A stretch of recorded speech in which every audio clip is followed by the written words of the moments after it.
நாமக்கல் மாவட்டம் பரமத்தி வேலூர் சட்டமன்ற தொகுதியில் அனைத்திந்திய புரட்சித் தலைவர் மக்கள் முன்னேற்றக் கழகத்தின் சார்பில் போட்டியிடும் வெற்றி வேட்பாளர் விஜய் சூரிய பாலாஜிக்கு மிரட்டல் விடுக்கப்பட்ட சம்பவம் பரபரப்பை ஏற்படுத்தியுள்ளது. அனைத்திந்திய புரட்சித் தலைவர் மக்கள் முன்னேற்றக் கழகத்தின் சார்பில் பரமத்தி வேலூர் தொகுதியில் விஜய் சூரிய பாலாஜி போட்டியிடுகிறார். தீவிர வாக்கு சேகரிப்பில் ஈடுபட்டு வரும் இவருக்கு கட்சி நிர்வாகிகளுக்கும் சில அடையாளம் தெரியாத நபர்கள் மற்றும் மாற்றுக் கட்சியினர் நேரடி மிரட்டல் விடுத்து வருகின்றனர். இதற்கு உரிய நடவடிக்கை எடுக்கவும் உரிய பாதுகாப்பு வழங்க கோரியும் நாமக்கல் மாவட்ட ஆட்சியர் மற்றும் காவல் கண்காணிப்பாளர் அலுவலகத்தில் வேட்பாளர் விஜயசூரிய பாலாஜி புகார் மனு அளித்தார்.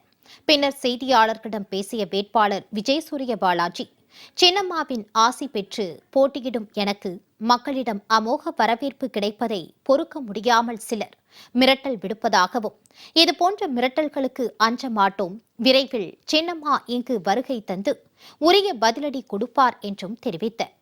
தேர்தல் முடியும் வரை தங்களுக்கு உரிய பாதுகாப்பு வழங்க வேண்டும் என அவர் அந்த மனுவில் வலியுறுத்தியுள்ளார். இப்போ எனக்கு இங்கே இருக்கக்கூடிய ஒரு சில நேரடியாகவும் மறைமுகமாகவும் கட்சி நிர்வாகிகளுக்கு மிரட்டல்கள், அச்சுறுத்தல் விடப்படுகிறது.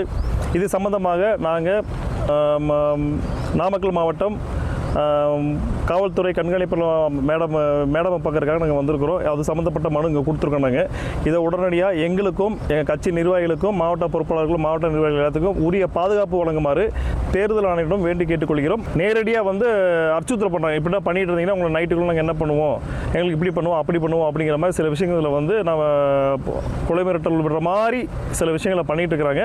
சின்னம்மா புரட்சித்தாய் சின்னம்மா அவர்களை ஆணைக்கிணங்க எங்கள் தொகுதி மக்களுக்காகவும் எங்கள் நிர்வாகிகள் நாங்கள் எதை வந்தாலும் எங்கள் உயிரை கூட சின்னம்மாவுக்காக கொடுக்க நாங்கள் தயாராக இருக்கிறோம்.